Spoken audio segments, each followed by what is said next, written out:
Hello guys, আসসালামু আলাইকুম। আজকে তৈরি করব ব্রয়লার বা ফার্মের মুরগির ভুনা। অনেকেই অনেক সময় একটি গন্ধের কারণে অনেকে ব্রয়লার মুরগির মাংস খেতে চান না। তাছাড়া অনেক সময় দেখা যায় রান্নার পরেও মাংসের মধ্যে ঠিকঠাক মশলাটা না ঢোকার কারণে মাংসটা খেতে ভালো লাগে না। তাই আজকের এই ভিডিওতে সঠিকভাবে মুরগি রান্নার A to Z দেখিয়ে দেব। আশা করছি ভিডিওটি ভালো লাগবে। ভালো লেগে থাকলে অবশ্যই ভিডিওতে like, comment, share and subscribe করে দেবেন। পাশে থাকা বেল আইকনটি অন করে দেবেন যাতে পরবর্তী ভিডিওর নোটিফিকেশন সর্বপ্রথম আপনার কাছে পৌঁছায়। তো চলুন ভিডিও শুরু করা যাক। আজকে যেহেতু ব্রয়লার মুরগির মাংসর ভুনা করব, তার জন্য এখানে আমি একটি মিক্সিং বলে 250 গ্রাম পরিমাণে মাংস নিয়েছি। আর এই মাংসগুলোকে পানি দিয়ে খুব ভালোভাবে ধুয়ে নিচ্ছি। পরিষ্কার করে ধুয়ে নেওয়া হয়ে গিয়েছে, তাই আবারও একটি বলে উঠিয়ে নিচ্ছি। আর এখন অন্যদিকে আমি আবার এই মাংস রান্না করার জন্য বড় সাইজের একটি আলু ছোট ছোট করে কেটে নিয়েছি। এখন চুলায় একটি ননস্টিকের কড়াই বসিয়ে দিয়েছি। আজকে আমি মাটির চুলা রান্না করে দেখাবো। তো মাংস রান্না করার জন্য এখানে 3টি এলাচ দিয়েছি, 4 থেকে 5 টুকরা দারচিনি দিয়েছি, আর পরিমাণ মতো তেল অ্যাড করে দিচ্ছি। এখানে আমি সয়াবিন তেল ব্যবহার করেছি। আপনারা চাইলে সয়াবিন তেলের পরিবর্তে সরিষার তেল দিয়েও এই মাংসর ভুনা রান্না করতে পারেন। দারচিনি ও এলাচকে কয়েক সেকেন্ড সময় নিয়ে ভেজে নিচ্ছি, কারণ দারচিনি ও এলাচ যদি ভেজে নেওয়া হয় তাহলে এর গ্রানটা অনেক ভালো হবে বা ফ্লেভারটা ভালো আসবে। আর এখানে এখন দিয়ে দিচ্ছি মাঝারি সাইজের 3টি পেঁয়াজ কুচি। পেঁয়াজটাকে আমি খুব বেশি ভেজে নিব না। যখন এটি হালকা নরম হয়ে আসবে তখন এর মধ্যে অন্যান্য মশলা অ্যাড করে দিব। কয়েক সেকেন্ড বা কয়েক মিনিট পর্যন্ত ভেজে নেওয়ার পরে দেখতে পাচ্ছেন পেঁয়াজটা কিভাবে নরম হয়ে গিয়েছে। তাই এখানে আমি 1 চামচ পরিমাণে রসুন বাটা দিয়েছি, 1/2 চামচ পরিমাণে আদা বাটা অ্যাড করেছি। রসুনের কোয়ান্টিটির থেকে আদার পরিমাণটি একটু কমিয়ে নিতে হবে। দেন রসুন এবং আদা আবার একটু ভেজে নিচ্ছি, যাতে করে রসুন এবং আদার ফ্লেভারটা না আসে।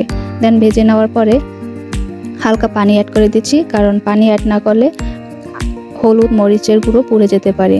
আর এই মাংস রান্না করার জন্য আমি এখানে 1 চামচ পরিমাণে হলুদের গুঁড়ি দিয়েছি, 2 চামচ পরিমাণে মরিচের গুঁড়ি দিয়েছি, 1 চামচ পরিমাণে জিরার গুঁড়ি, স্বাদ মতো লবণ এবং গোলমরিচ এবং লবঙ্গ দিয়েছি, যা স্কিপ হয়ে গিয়েছে। দেন এই মশলাটাকে কিছুক্ষণ সময় নিয়ে কষিয়ে নিচ্ছি।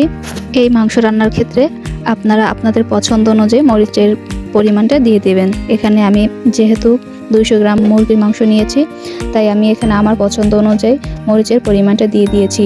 যখন মশলা কষানো হয়ে গেছে, অর্থাৎ উপরে তেল ভেসে ভেসে আসছে, তখন আমি ধুয়ে রাখা মাংসের পিসগুলো এর মধ্যে দিয়ে দিচ্ছি। আর মাংসগুলোকে আবার এই মশলার সাথে কিছুক্ষণ সময় নিয়ে কষিয়ে নিচ্ছি, যাতে করে এই মশলার ফ্লেভারটা এই মাংসের ভিতর ভালোভাবে ঢুকে যায় এবং খেতে অত্যন্ত ভালো হয়। বাই দ্য ওয়ে, এখানে আমি যে কুচি করা পেঁয়াজ নিয়েছি, কুচি করা পেঁয়াজের পরিবর্তে আপনারা চাইলে বাটা পেঁয়াজও অ্যাড করে দিতে পারেন। তবে আমি এখানে সহজ পদ্ধতি যেহেতু রান্না করতেছি, তাই এখানে আমি কুচি করে পেঁয়াজ অ্যাড করে দিয়েছি। এবং কিছুক্ষণ পর্যন্ত মাংসটাকে কষিয়ে নিয়ে যখন লক্ষ্য করেছি নিচ থেকে লেগে লেগে আসছে, তখন এর মধ্যে অল্প পরিমাণে পানি অ্যাড করে দিয়েছি এবং মাংসটা সিদ্ধ হওয়ার জন্য একটি ঢাকনা দিয়ে কিছুক্ষণ পর্যন্ত ঢেকে নিচ্ছি। এবং কিছুক্ষণ পর্যন্ত ঢাকনা উঠিয়ে দেখতে পেয়েছি পানিটা অনেকটা টেনে আসছে, তাই এর মধ্যে আগে থেকে ছোট ছোট করে কেটে রাখা আলুর পিসগুলো দিয়ে আবারও কষিয়ে নিচ্ছি। আর একদম পানি শুকিয়ে যায়নি এমন অবস্থায় দিয়েছি, কারণ এই আলুগুলোও যেন পারফেক্টভাবে সিদ্ধ হয়, তার জন্য আগে থেকে আমি মাংসের সাথে কষিয়ে নিচ্ছি। সিদ্ধ করতে রেখে কিছুক্ষণ পর পর হালকা করে নেড়েচেড়ে নিচ্ছি। যেহেতু এটি ব্রয়লার মুরগির মাংস, তাই এগুলো যাতে করে ভেঙে না যায়, তাই হালকা হালকা করে নেড়েচেড়ে নিচ্ছি। দেন ঝোলটা যখন একদম টেনে টেনে আসছে, তখন এর মধ্যে 3টি আমি কাঁচামরিচ অ্যাড করে দিয়েছি। এই কাঁচামরিচকে আমি কোনোভাবে কেটে নিইনি, একদম আস্তে আস্তে করে দিয়ে দিয়েছি, যাতে করে এই মাংসের ফ্লেভারটা খুব সুন্দর আসে, ঘ্রাণ অনেক ভালো আসে এবং খেতেও অত্যন্ত ভালো হয়। তাই এখানে আমি 3টি কাঁচামরিচ অ্যাড করে দিয়েছি। এখানে চাইলে কাঁচামরিচ আপনারা স্কিপ করতে পারেন, কোনো সমস্যা নেই। আমি শুধুমাত্র স্বাদ বাড়ানোর জন্য এই কাঁচামরিচ অ্যাড করে দিয়েছি। দেন কষিয়ে নেওয়া হয়ে গিয়েছে, তাই এখানে আমি পরিমাণ মতো পানি অ্যাড করে দিচ্ছি। এখানে আপনাদের পছন্দ অনুযায়ী পানির পরিমাণটা দিয়ে দিবেন।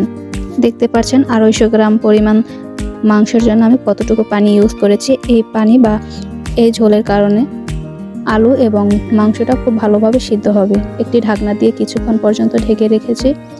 কিছুক্ষণ পর্যন্ত ঢেকে রাখার পরে দেখতে পাচ্ছেন পানিটা কতটা পরিমাণে কমে এসেছে। আবারও ঢাকনা দিয়ে ঢেকে রেখে দিচ্ছি এবং খুব সুন্দরভাবে সিদ্ধ হয়েছে। আর একটি খুন্তির সাহায্যে আমি ভালোভাবে নেড়ে চেড়ে নিচ্ছি। দেন আমার পছন্দ অনুযায়ী বা আমি যতটুকু চাচ্ছি যে আমি কতটুকু পরিমাণে ঝোল রাখবো সেই অনুযায়ী ঝোল টানানো হয়ে গিয়েছে। তাই এখানে আমি উপর থেকে ভাজা জিরার গুঁড়ি ছিটিয়ে দিচ্ছি।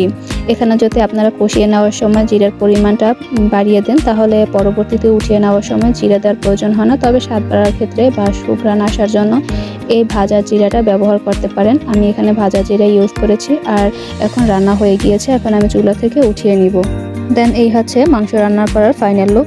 তো আজকে আমার রান্নাটি কেমন হয়েছে অবশ্যই কমেন্ট বক্সে আপনাদের ব্যক্তিগত মতামত জানিয়ে দেবেন। তো আজকে এ পর্যন্তই। ভালো থাকবেন, সুস্থ থাকবেন এবং পরবর্তী ভিডিও দেখার জন্য অবশ্যই ভিডিওতে like, comment, share and subscribe করে দেবেন। পাশে থাকা বেল আইকনটি অন করে দেবেন যাতে নেক্সট ভিডিওটি সর্বপ্রথম আপনার কাছে পৌঁছায়। আল্লাহ হাফেজ।